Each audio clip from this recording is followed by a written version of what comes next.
South west Delhi के पौफ इलाके बसंत कुंज के कई हाई प्रोफाइल अपार्टमेंट के फ्लैट में लड़कियों को बंधक बनाकर उनके साथ जबरन सेक्स रैकेट में ढकेलने के मामले का खुलासा पुलिस ने किया है।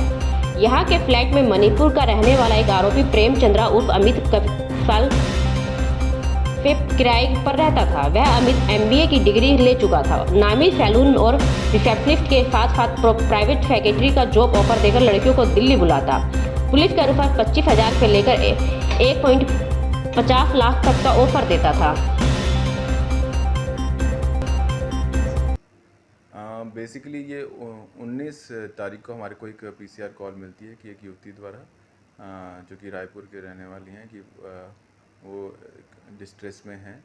उनकी सिस्टर ने कॉल की थी और जब हमारी जो लेडी IO और बसंत कुंज नॉर्थ थाने की जो टीम वहाँ पहुँचती है तो पाया जाता है कि ये युवती को गीतांजलि सैलून में नौकरी के झांसे से बुलाया जाता है, जॉब लेटर ऑफ़र लेटर देके, और इसको फिर एक जगह बसंत कुंज में D ब्लॉक में एक जगह है पर्टिकुलर, वहाँ पे इसको ले जाया जाता है। फिर वहाँ पे से पता चलता है कि इसको देह व्यापार की तरफ धकेला जा रहा है।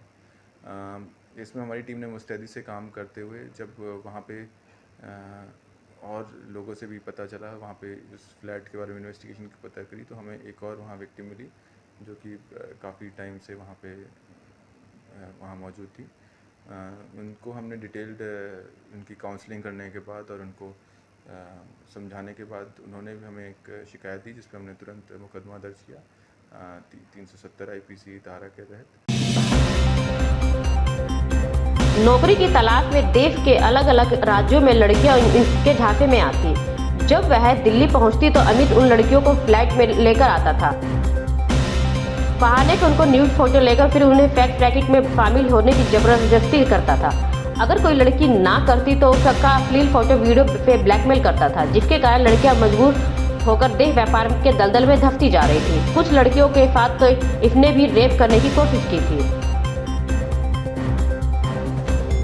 हमने रेस्क्यू कराया तो हमने जब इसमें हमने एक शख्स है जिसका नाम वाई प्रेम चंद्रा मीती करके है, जो कि मूलतः मणिपुर का रहने वाला है, 38 साल का है, जो कि यहाँ किशनगढ़ में रह रहा था।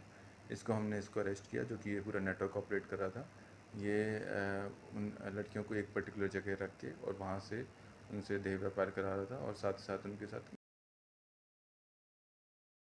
मामला दिल्ली पुलिस के सामने तब आया जब 19 मार्च को एक PCR कॉल बसंत कुंज थाने को मिली। पुलिस मौके पर पहुंची तो लड़की ने आप बीती पुलिस को बताई। उसके बाद पुलिस ने फ्लैट पे छापा मारा और वहां से और लड़कियों का रेस्क्यू किया। लड़कियां कुछ भी बोलने से घबरा रही थी, उनका काउंसलिंग किया गया। उसके बाद पूरा मामला पता चला। आरोपी अमित सारा रैकेट चलाता था और कई लड़कियों को सेक्स रैकेट के इस दलदल में धकेलने जाने की संभावना है।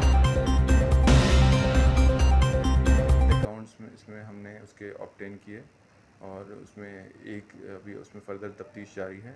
लगभग एक अकाउंट में लगभग अभी भी 22.5 लाख के ट्रांजैक्शन हमें मिले हैं और हमें आशंका है कि कई और लोग भी इसमें, और हमारी इन्वेस्टिगेशन इसके बारे में लगातार जारी है कि और विक्टिम्स भी इसके चंगुल में फंसे हैं। और आरोपी के साथ बैंक अकाउंट को खंगाला तो जिसमें से एक ही अकाउंट में 22 लाख का ट्रांजैक्शन हुआ है। यह दिल्ली NCR के गुरुग्राम में सेक्स रैकेट से चला रहा था। कस्टमर से यह ऑनलाइन पेमेंट लेता था और लड़कियों को भी ऑनलाइन पेमेंट करता था। रेस्क्यू की कई लड़कियां छत्तीसगढ़ और हिमाचल प्रदेश की हैं। अपार्टमेंट के RWA प्रेसिडेंट ने यहाँ कहा कि यह घटना बेहद चौंकाने वाली है। इसके बाद से बाहरी लोगों के आवाजाही को लेकर नियम और सख्त किए जाएंगे। DCP ने लड़कियों को संदेश दिया है कि इस तरह के झांसे से सतर्क रहें। लुभावने ऑफर मिलते हैं तो इस कंपनी या व्यक्ति के अच्छे तरीके से जांच कर लें। कॉम्पिटिटर कौन है, क्योंकि ऐसा होता है कि जॉब की ज़रूरत के हम देखते हुए कभी कभी गलत झांसे में आ जाते हैं। तो मेरी सबसे यही अपील है कि कहीं पे भी आप अप्लाई करते हैं या कहीं पे भी अगर आपको थोड़ा भी शक होता है कि आपसे वो आपकी कुछ पर्सनल डिटेल मांग रहे हैं, ऐसी डिटेल मांग रहे हैं जो एक जॉब के हिसाब से नहीं ज़रूरत है, तो आप सतर्क हो जाएं और ऐसे में आप तुरंत बैकआउट कर जाएं।